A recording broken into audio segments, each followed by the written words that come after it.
Bom, o nosso caderno de encargos é sobre a etapa do revestimento e será apresentado por mim, Érica Santiago e Ellen Helsinki.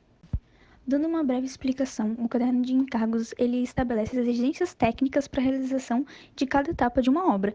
A gente está considerando uma obra de uma casa popular de 41 metros quadrados. O revestimento é o acabamento final da alvenaria, que é basicamente composto de chapisco, emboço, que às vezes não é posto, reboco, argamassa colante, caso haja revestimento cerâmico. E nós trabalharemos falar de revestimento cerâmico e pintura. Falar um pouco sobre chapisco e reboco. Bom, o chapisco é basicamente feito de areia grossa, água e cimento, e o reboco de areia, cal, água e cimento. É muito importante limpar a superfície antes, então para o chapisco, utilize-se escova de aço, detergente e água antes na alvenaria para realizar o chapisco, e no reboco uma vassoura assim e uma brocha para umedecer e garantir aderência. Bom, muito importante não esquecer das EPIs, como capacete, luvas e óculos de proteção. E no reboco, para realizar as taliscas e ficar uniforme, é necessário pregos, fio de nylon, prumo e a régua em si. E claro, para a realização de ambos é muito importante uma colher de pedreiro, baldes e empenadeiras. Entre os materiais para cerâmica tem o azulejo, a gente está considerando um de 20 por 20, a desempenadeira, que ela tem que ter um lado liso e um lado dentado, EPIs como luvas, capacete, óculos de proteção, martelo de borracha, espaçadores, esponja, prego, nylon, prumo, vassoura para limpeza, argamassa colante, alicate, cortador de azulejo e o rejunte e a espátula para fazer o rejunte. Agora, para pintura, a gente usa lona, bandeja, lixa de gramatura 60 ou 80, rolo mais o extensor para alcançar lugares altos, assim como a escada que também ajuda. O pincel para os acabamentos, fita crepe, EPIs como máscaras, que devem ser utilizadas em ambientes internos fechados, sem circulação de ar, luvas e, enfim, selador, tinta PVA látex e a tinta acrílica. No nosso exemplo, o chapisco é utilizado um traço de 1:3 de cimento e areia. Como podemos ver no passo 1, se mistura os dois e que se coloca água aos poucos e tomando cuidado com a umidade da areia. No passo 2, antes é limpada a superfície com escova de aço, água e detergente e depois é umedecido com a brocha conforme a imagem. Logo após, começa o lançamento do chapisco e, como vemos no passo 3, é feita a realização final do chapisco com uma espessura de 5 centímetros e também é necessário esperar 3 dias assim para a cura. O método de execução do reboco inicia com o peneiramento da areia. No passo 5, notamos a mistura de cal e areia. É importante deixar essa mistura descansando por 36 horas para obter mais plasticidade. Então, no passo 6, depois dessas 36 horas, ele adiciona água e mistura. E no passo 7, ele adiciona essa mistura com o cimento para obter uma pasta homogênea. Antes de realizar o lançamento do reboco, é muito importante executar as taliscas, porque são elas que vão auxiliar na espessura do reboco e no sarrafamento da parede. Então, como na imagem mostra, os pregos são posicionados a 2 centímetros da parede e tem esse fio de nylons para guiar uniformemente essa espessura diante da parede inteira. Como na última imagem, tem um prumo, que é um pezinho, para ficar bem esticado esse fio de nylon.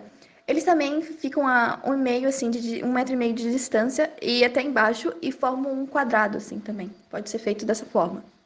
Após isso, é assentado as taliscas, com até 1 mm afastado da parede, tendo essa linha sempre como referência.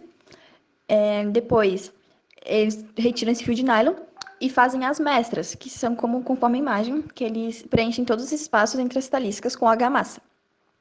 Após esse preenchimento, com uma colher de pedreiro, se sarrafeia essa mestra com a régua, deixando bem retinho, assim, no mesmo nível. Como podemos ver na imagem, após as mestras, ele preenche essa superfície entre as mestras.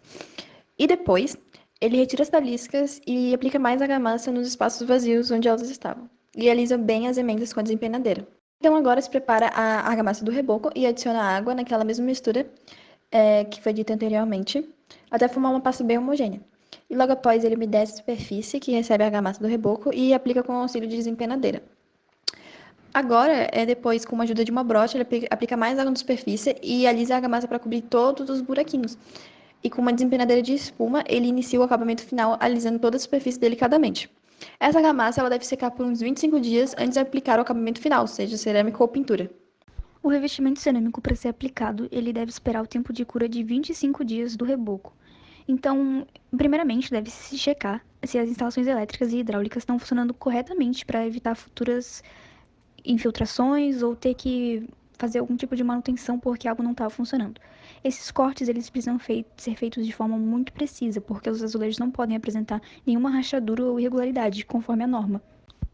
Depois de fazer toda a checagem, começa o preparo para a aplicação. Primeiramente, é muito necessário fazer a limpeza do azulejo para que ele tenha uma aderência completa.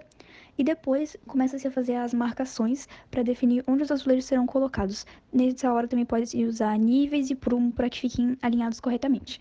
Depois já pode começar a ser preparada a argamassa colante, que tem que seguir as instruções do fabricante e tem que deixar a argamassa uns 15 a 30 minutos, dependendo também do fabricante, descansando antes de começar a aplicar. A argamassa ela pode ser misturada manualmente ou mecanicamente, para então ser aplicada com a desempenadeira. Com a parte lisa, primeiro ela é aplicada na parede e depois com a parte dentada forma-se essa textura de cordões, porque quando o azulejo for pressionado na parede, a argamassa vai preencher esses cordões e a aderência vai ser melhor entre o azulejo e a argamassa. Para então o azulejo ser aplicado, ele é primeiro aplicado com os dedos encaixado corretamente onde ele precisa ficar e depois se usa um martelo de borracha para ter uma fixação melhor. Lembrando que a argamassa deve ser aplicada em pequenas áreas, aos poucos, para que ela não endureça e prejudique a aplicação da cerâmica. Em algum momento aleatório da aplicação, uma das peças pode ser retirada para conferir se a argamassa está cobrindo toda ela. Depois são colocados os passadores, eles existem em diversos modelos, alguns em cruz, alguns mais grossos, mais finos, e eles são colocados para que o espaço entre os azulejos fiquem perfeitamente iguais. Depois de já seco, esses espaçadores são retirados e as juntas são limpas.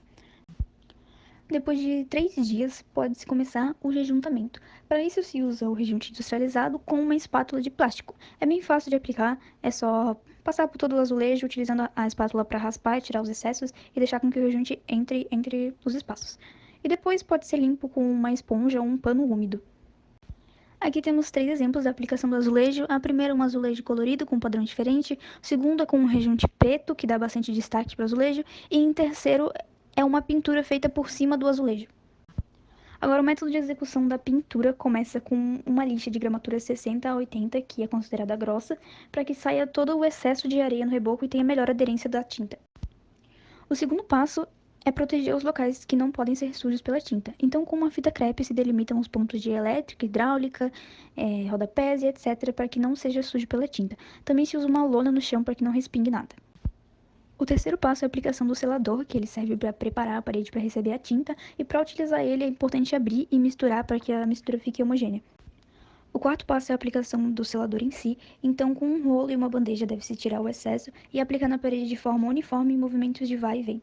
Para então, depois de 4 horas para secar a parede, pode começar a aplicar a tinta. A lata da tinta também deve ser aberta e misturada para que fique homogênea. A aplicação da tinta deve ser feita do mesmo jeito do selador, com um rolo, tirando o excesso na bandeja e movimentos de vai e vem para cima e para baixo. A segunda demão pode ser aplicada cerca de 4 horas após a primeira. Deve-se verificar a indicação do fabricante, porque pode ser diferente. A segunda demão é a mesma coisa da primeira, e por final, pode-se fazer acabamentos com pincéis médios ou pequenos para pintar detalhes e lugares pequenos. Foi considerado o uso de tinta PVA látex para paredes internas e externas a tinta acrílica. Ali nós temos 2 exemplos de uma pintura interna e uma pintura externa, onde ambas têm detalhes de como a pintura pode fazer a diferença em um local. Para realizar o quantitativo, a gente fez essa planilha, que é um pouco grande, mas tem as áreas de todas as paredes, a gente calculou a quantidade de argamassa, de chapisco em metro quadrado, para realizar o quantitativo, e depois a gente fez uma planilha mais assim focada de quanto chapisco é necessário por metro quadrado, como a gente pode ver, quanto de reboco é necessário. Para fazer o quantitativo dos revestimentos, a gente considerou que para fazer a compra se utiliza a quantidade de metros quadrados. Então, nós calculamos a quantidade de metros quadrados por azulejo, selador, tinta acrílica e tinta látex. Aqui nos slides mostra também alguns exemplos do que pode ocorrer com a pintura ao longo do tempo, e muitas vezes ocorrida nas pinturas externas, ou por causa de umidade do sol, ou por causa do clima, ou muitas vezes de não ter esperado o reboco secar e ter pintado aquela superfície. Existe tabelado o tempo de vida e manutenção das tintas. Então, aqui tem uma tabela falando sobre cada tipo de tinta e a estimativa do prazo para a repintura, ou seja, para manutenção, e também cuidados e dicas para que a pintura dure mais. 2 patologias comuns entre a cerâmica são as peças descolando, a gente pode ver bastante que acontece na fachada de prédios, por exemplo, e também o excesso de umidade, que acontece esse levantamento dos azulejos e eles ficam dessa forma. Por isso é muito importante quando você está fazendo uma obra, você ter azulejos guardados, porque pode ser que mais pra frente você não encontre os mesmos azulejos que você usou para construir. Então é muito interessante ter azulejos a mais guardados.